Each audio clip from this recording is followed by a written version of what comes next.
No extraño para nada ya volver hacia atrás. Todo lo que he pasado lo haría igual. Todos aquellos vicios y amores de ayer. Buenas noches.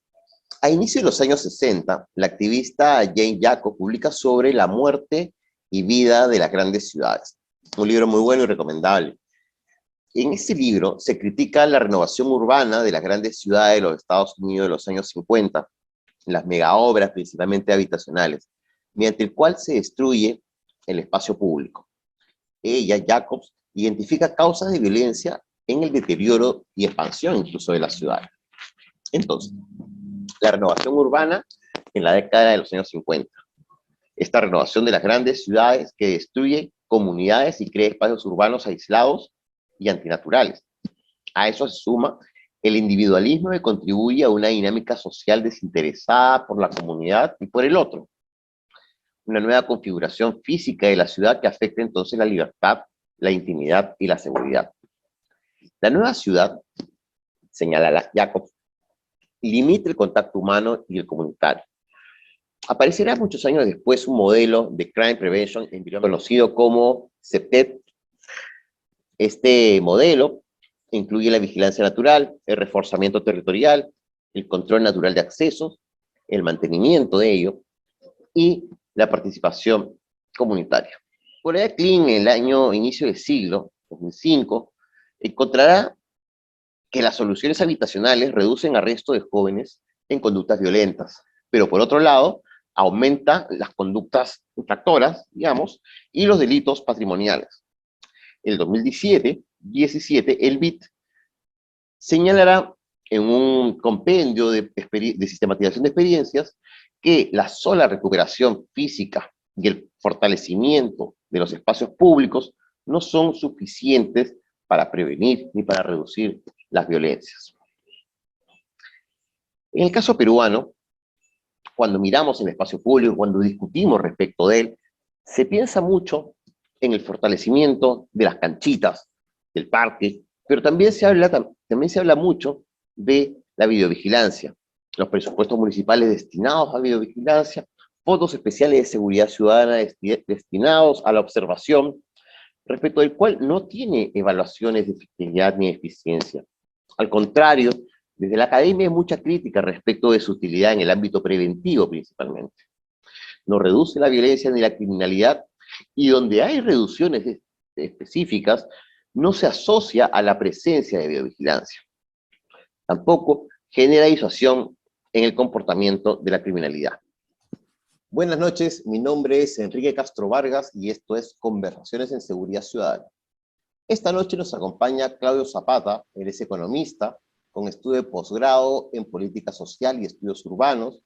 Claudio se ha desempeñado como regidor distrital, ha sido asesor de la Gerencia de Participación Vecinal de la Municipalidad Metropolitana de Lima, coordinador territorial para Minedu y ha sido coordinador también de Pobreza Urbana en el MIDIS. Actualmente es director del Instituto Alameda, brindando servicios en materia de políticas públicas y estudios urbanos. Buenas noches, Claudio. Buenas noches, Quique. Jane Jacobs, ya hace varios años atrás, cuestionaba el desarrollo de las ciudades y la destrucción de la comunidad a partir justamente de esta expansión y desarrollo de ciudades. Podríamos decir que no se imaginaba el crecimiento de ciudades en Lima ni de las grandes ciudades de provincia del interior del país. Claudio, ¿cómo afecta el modo de crecimiento de las ciudades en el acceso a servicios, por un lado, y la generación de factores de riesgo en seguridad ciudadana?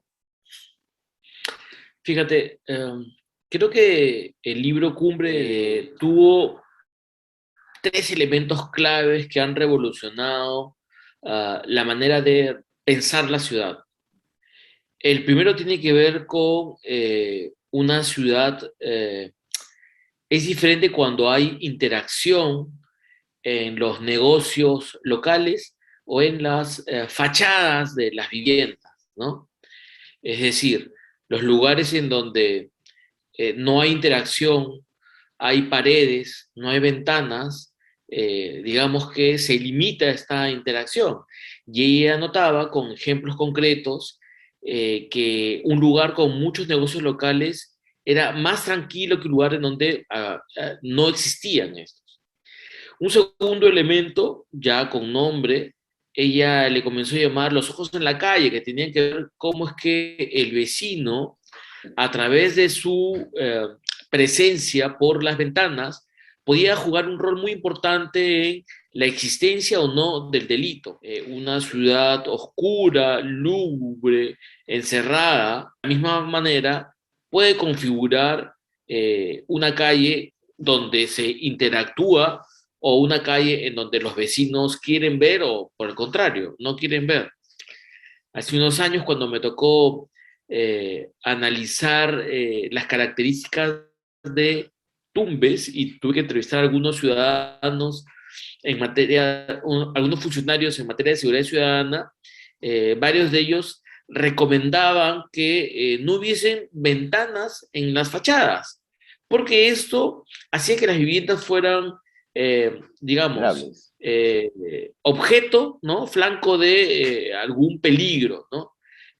Cuando, digamos, 50 años atrás se viene trabajando una teoría totalmente distinta, ¿no? Que lo mejor es que los vecinos sí tengan ojos en la calle, sí tengan y promuevan la interacción, sí tengan una vida de comunidad o de barrio, ¿no? Finalmente, si yo comparo estos elementos que Jacob trajo a situación, y además ella hace ejemplos con un público sumamente frágil para cualquiera, que son los niños, ¿no? Si los niños pueden estar, digamos, felices, si la calle son de los niños, ese es un buen barrio para vivir. ¿No es así? Hace poco hacía esta reflexión en un parque en donde va mucha gente de fuera del barrio, pero tiene una particularidad del parque. Primero que es evidente que van muchos niños, hay mucha seguridad, pero mucha seguridad, y alrededor del parque hay además, digamos, inspectores de tránsito que prohíben que los autos se estacionen, con lo cual limita a que un auto sospechoso, extraño, llegue, ¿no? Me pregunto, un barrio que no tiene el dinero en su municipio o no tiene las comunidades como para tener esa cantidad y despliegue policial, de serenos, de fiscalizadores y de inspectores de tránsito, ¿puede tener un parque como para que los niños jueguen en él? Yo creo que sí.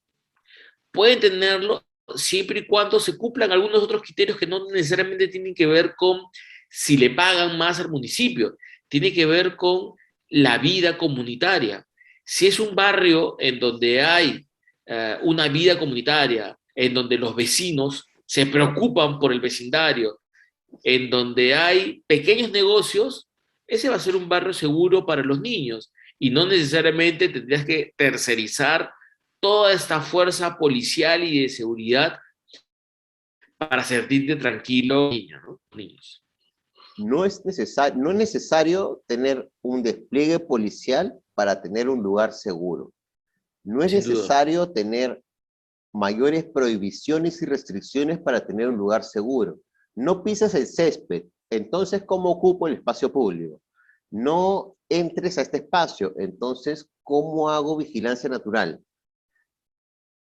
El modelo CEPTEP, este modelo inglés también, que tiene que ver con el diseño urbano preventivo, busca desde un inicio identificar colectivamente cuáles son los puntos espaciales que aumentan las probabilidades de delito y violencia. Hoy en día, hacer modificaciones en el espacio público es justamente poner más policías, poner más videovigilancia, poner más casetas. ¿Qué tanto se conjuga los modelos de ciudad con los modelos de una ciudad vigilada? ¿No? Sí, ahí estamos hablando de dos elementos. El primero tiene que ver con que efectivamente el diseño arquitectónico te ayuda a prevenir el delito, ¿no? Es decir, hay algunos elementos que te facilitan la ocurrencia de un delito. Mencionabas un rato que el tema de una ciudad con poca luz, oscuro, lúgubre, aislada, vamos a ponerlo así, una calle con esas características tiene mayores condiciones como para que ocurra un delito, lamentablemente, ¿no? Mientras que una calle que está mucho más iluminada, en donde los vecinos interactúan y saben qué es lo que está sucediendo en su calle, en donde se conocen entre sí, inmediatamente un auto extraño, cualesquiera sea, puede ser hasta una bicicleta, va a ser alarma entre ellos y se van a poner, digamos, que más atentos. Es un barrio más seguro, ¿no? Un barrio en donde, por ejemplo, se preocupan por que el peatón que lo recorre lo sienta agradable frente a un barrio en el cual hay señales de descuido, no sé, una calle que se convierte de pronto en una letrina pública, es una característica de un barrio descuidado, en donde efectivamente, así como se convirtió en letrina, pueden ocurrir otras cosas más, ¿no? Entonces, el interés por que un barrio esté en buenas condiciones de parte del vecino, de parte de la autoridad, no sé si, en realidad está íntimamente ligado a la probabilidad de que ocurra un delito o no en la calle, ¿no?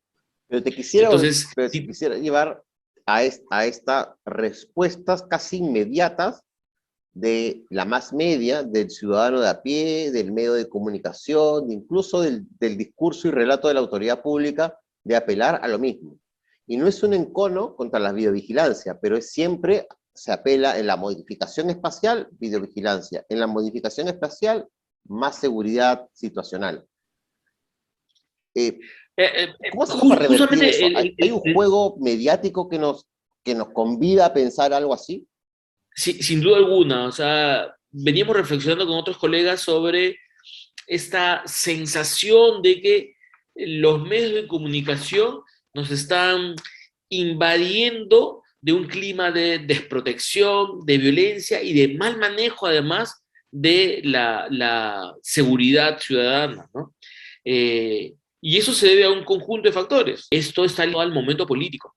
El momento, digamos, la proporción tan alta de noticias de violencia generalizada y por lo tanto de miedo está ligada a un clima de desgobierno eh, y por lo tanto trabaja con un objetivo político que es muy similar a lo que sucedió hace más de 20 años, digamos, en la época de los 90, en donde en el periodo de Fujimori se levantaba la figura de un protector frente a un clima de caos, de violencia terrorista y luego de violencia pandillera, ¿no es así?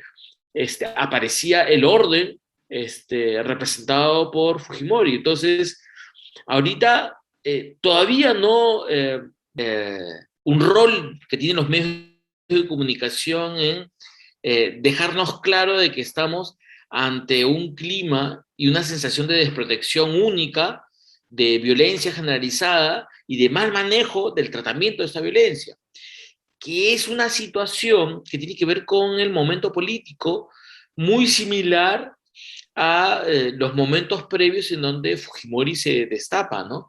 Se destapa en donde había, de un lado, una violencia terrorista o pandillera, según sea el momento, y luego un Fujimori, una suerte de protector que resolvía los problemas. Ahorita estamos en el momento en el cual no hay un protector, ¿no?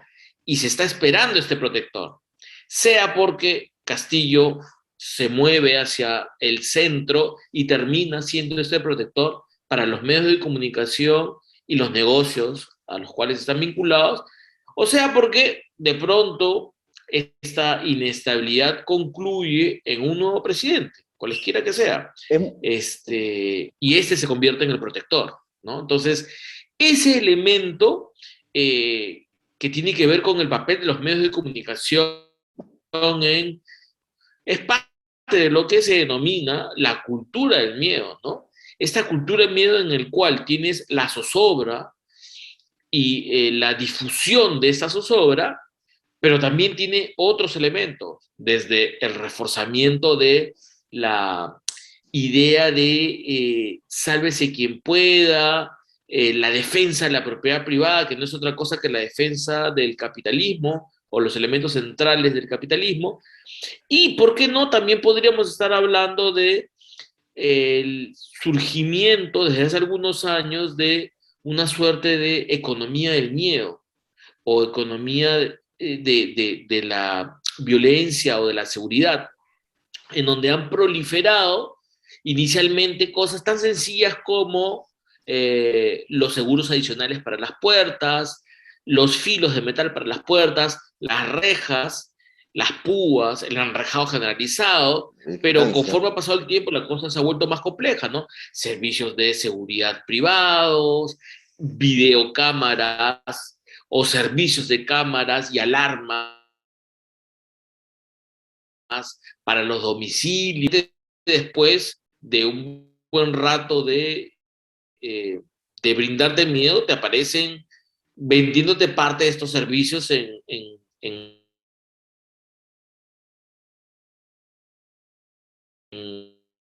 la tele como parte de la tanda publicitaria, ¿no? Entonces, Claudio, un negocio porque a uno le da, te brindan soluciones.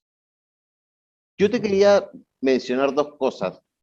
La primera es que efectivamente hay un tema de miedo que se denomina seguridad subjetiva, que es real y que no baja del 85% del año 2013 aproximadamente. Es decir, 8 de cada 10 tienen miedo de ser víctimas del delito en los próximos 12 meses.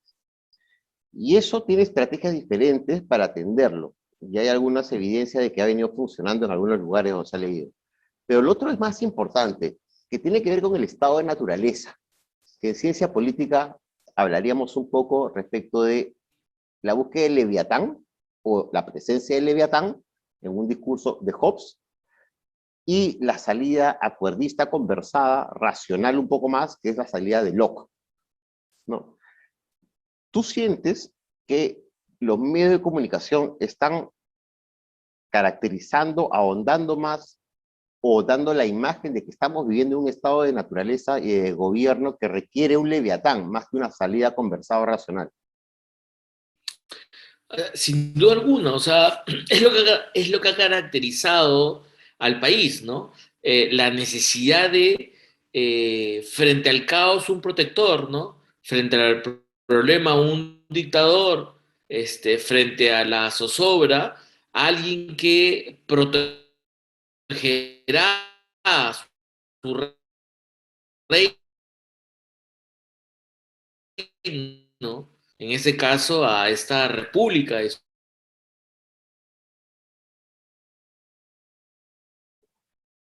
ciudadanos, ¿no? Salidas. Te venden solamente la confrontación, la violencia y la ausencia más bien del diálogo.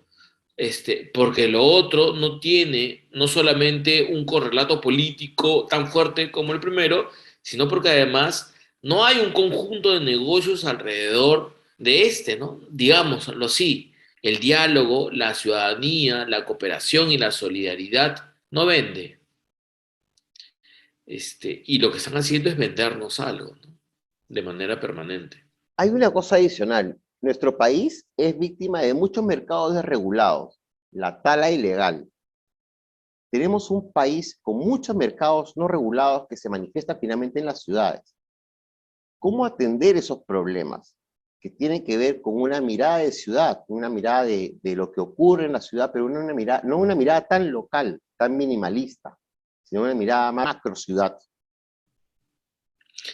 Estás mencionando varios fenómenos que tienen tratamientos diferenciados, pero también complementarios, ¿no?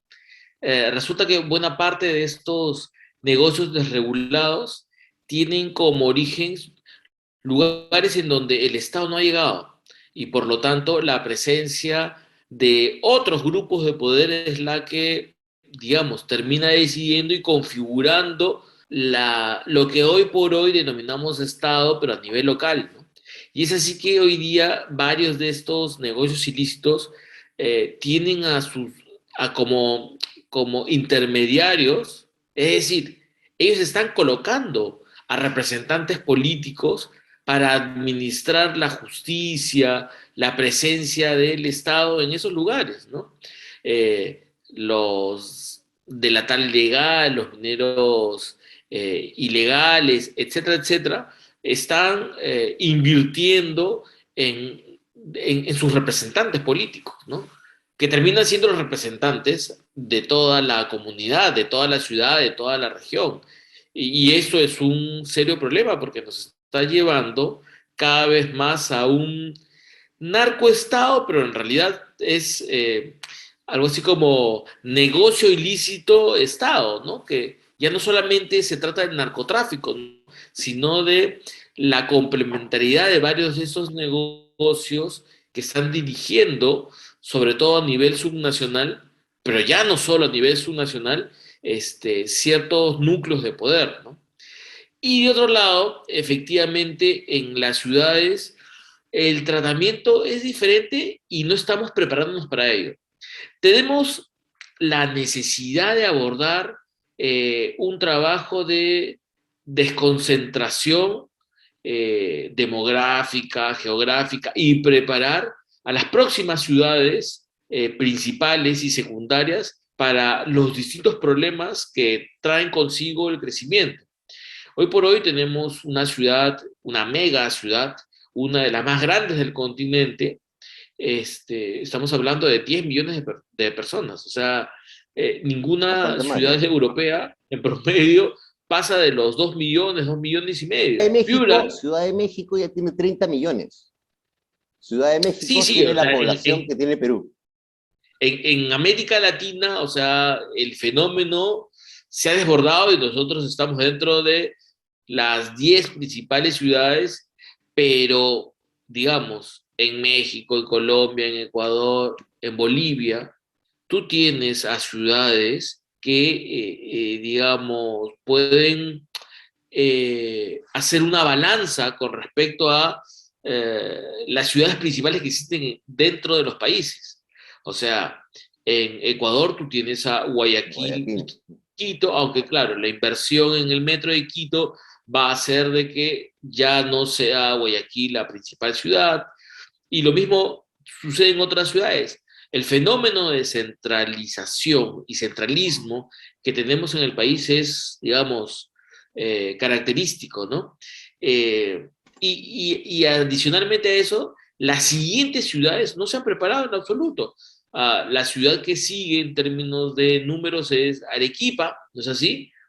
A pesar de que la segunda región más poblada es Piura, Piura. eh, pero su ciudad principal debe ser la séptima ciudad más poblada, ¿no? En ese sentido, la segunda ciudad principal después de Lima es Arequipa, ¿no?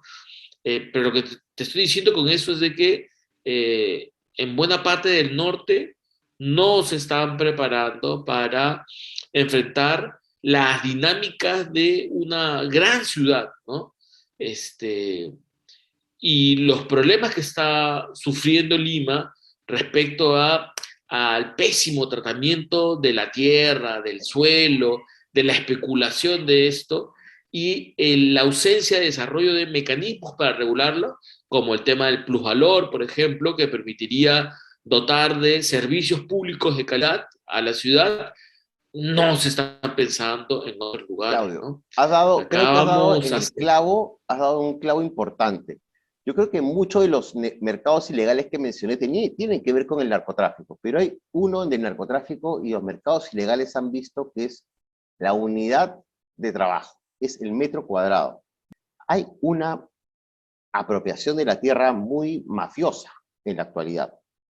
Esto puede arreglarse desde legislativo. Hay un tema normativo ahí porque conversaba con Yorotsu hace poco que tiene trabajado en temas de seguridad ciudadana y temas registrales y como que la norma permite mucho. Me refiero al legislativo, ¿tiene trabajo por hacer ahí?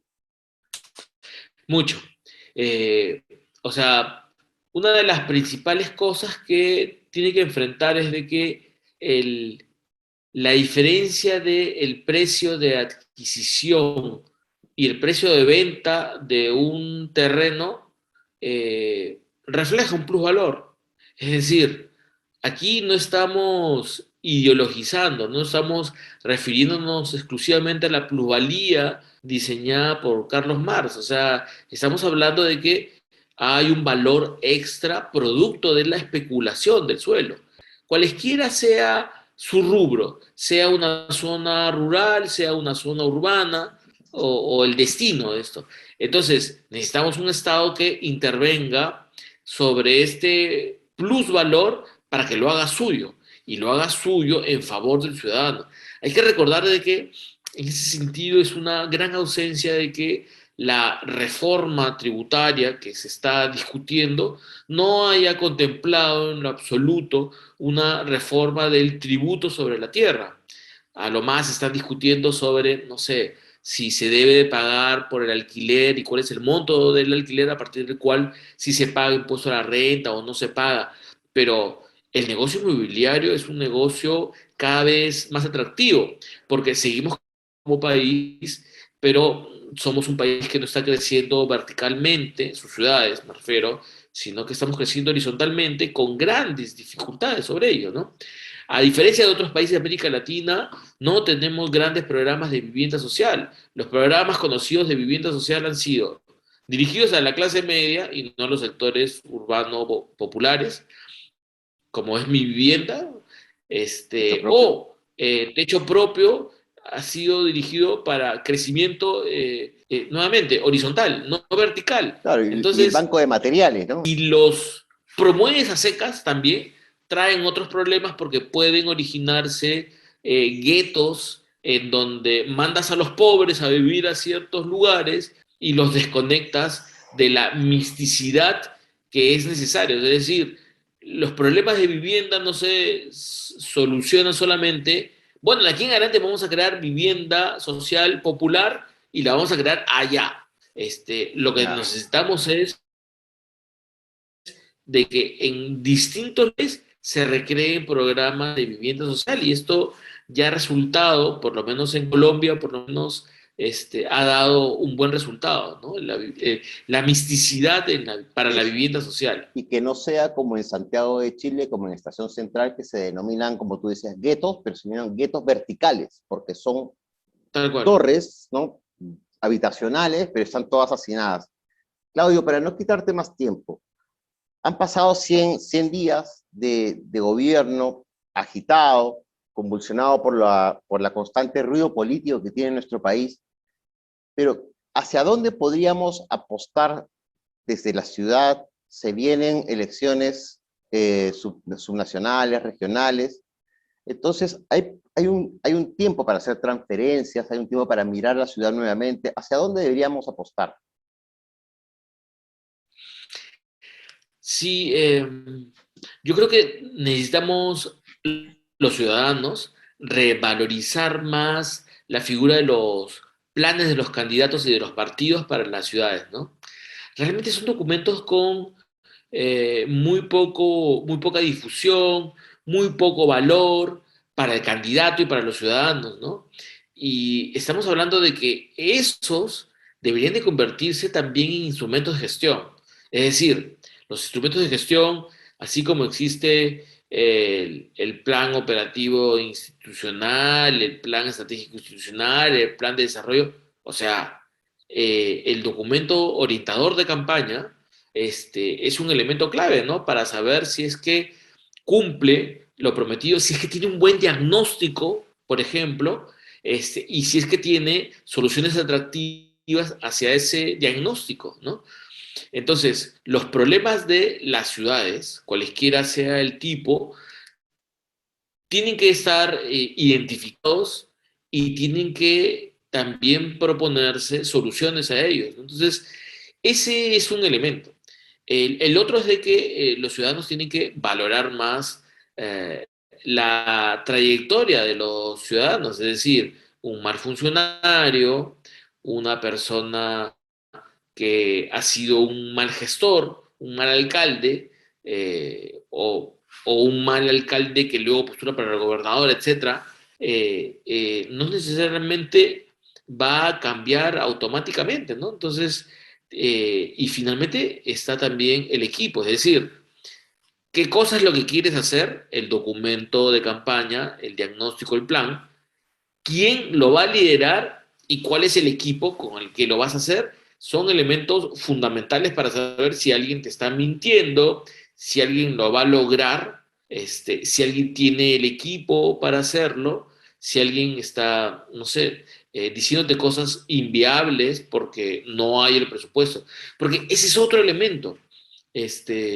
Los planes no necesariamente te hablan de recursos. Entonces, yo te puedo ofrecer una solución irreal. Digamos que yo ofrezco llenar un distrito de cámaras de serenos y de patrullas, ¿sí? Eh, es una solución irreal, un problema de seguridad. ¿Y cuánto cuesta esa solución irreal? O sea, ya no solamente evaluar si funciona o no funciona, sino también cuánto cuesta, porque de pronto estoy prometiendo algo para un distrito desfinanciado que no tiene los recursos, así les dupliques los tributos, cosa que no se puede hacer así nomás a los ciudadanos. Entonces, esos tres elementos, el presupuesto, el plan, el equipo y el liderazgo, ¿no? Nos dejamos convencer Creo que son elementos rápidamente fundamentales. el ¿Perdón? equipo, el equipo. Primero el plan, un plan con buen diagnóstico. Un Y líder, presupuesto. un líder con credibilidad, un equipo, digamos, con experiencia, un discurso y un relato racional asociado a presupuesto. No es garantía En finalmente, realidad, este relato del que tú hablas tiene que cruzar todo lo anterior. perfecto, pero somos muy emocionales como votantes porque el discurso de pronto de seguridad apela al votante y es tolerancia cero, militares para afuera, tanqueta en la puerta de los colegios, que pareciese que fuese la retórica más llamativa para el votante medio. Sí, a ver, pero ahí, efectivamente, o sea, uno quiere resolver las cosas de manera inmediata y no de manera mediata. Cree que, y Y lo las peor es que cree soluciones que esa es la definitivas, manera. y las soluciones definitivas son las que dura un poco más el resolverlas, ¿no? Además, uno tiene que saber de que hay atribuciones que las tiene solamente el Ejecutivo y no, digamos, los gobiernos subnacionales. Ningún candidato a gobernador y ningún candidato a alcalde puede prometer sacar los tanques a la calle porque no es su competencia. Y eso debería estar penado. El que promete cosas falsas debería estar penado. Pero vamos a ver si este Congreso, tan interesado en resolver los problemas, sino en el apetito de poder, va a ponerse a pensar en cómo a sus compañeros de partidos los va a poner A en una frenar. encrucijada en la cual impiden que no mientan, ¿no? Eso lo veo un poco difícil. Claudio, muchísimas gracias por lo extenso y la claridad de la conversación. Creo que hemos navegado por varios temas. Hablar de ciudad y hablar de política en ciudad y seguridad da para esto y más. Tus palabras finales. Bueno, al principio te agradezco, me parece súper interesante lo que estás haciendo. Creo que cada vez más aparecen nuevos centros de pensamiento que van reflexionando sobre, en principio, un tema tan interesante y de tanta preocupación como el tema de la seguridad, pero también es cierto que son menos los que te permiten hacer estos cruces horizontales y saltarte a otros campos porque el problema de la seguridad no lo van a resolver solamente los criminólogos, ¿no? El problema de la seguridad se resuelve interdisciplinariamente, con gente de todos lados, con gente de distintas especialidades y de distintas experiencias, ¿no? Te agradezco por la invitación. No, claro, creo que son fundamentales tus palabras finales, la reflexión final de la necesidad de la multidisciplinaridad, que no sean solo los criminólogos, que no sean solo los policías, que no sea solamente el ámbito del derecho y de los abogados que estemos involucrados en este espacio. Te agradezco, Claudio, muchas gracias y espero poder juntarnos nuevamente, pero con amigos de Latinoamérica, de América Latina y quizás de otros colegas de Perú. Muchas gracias, buenas Bueno, noches. ya